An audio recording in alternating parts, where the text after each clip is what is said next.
You mentioned that you and your husband are trying to conceive, and you've been trying for 6 months at this point. And it might be helpful for you to know that most couples have to try for an average of 6 months. And by a year, 85% of couples are pregnant. So hopefully in the next 6 months, something happens for you. Now, you mentioned that you used to have very regular cycles that were 28 days apart, and they've slowly gotten longer and longer. They were 33 days and now 37 days long.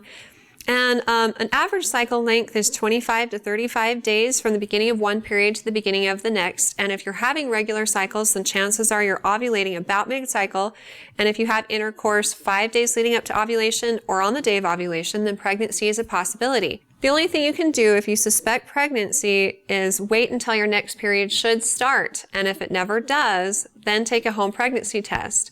Now, the time at which you take it may be a little bit debatable because you've been having slightly longer cycles. So I would say if cycle day 35, 37 comes and you still haven't had a period, then you should take a home pregnancy test.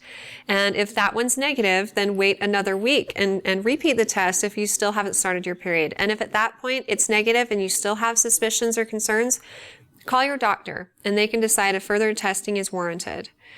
You may also want to follow up with your doctor anyway because your cycles are becoming longer, and that could be a sign that you're becoming more irregular, and when you're irregular, it's hard to say if you're even ovulating at all. And of course, that makes conception very hard. So your doctor can talk with you in more detail and again decide if treatment is warranted to help you get better regulated. You mentioned that you're taking folic acid and other vitamins, and that's good. Those are very important to take if you're trying to conceive because it helps to reduce the risk of certain types of birth defects, specifically spina bifida. So continue that.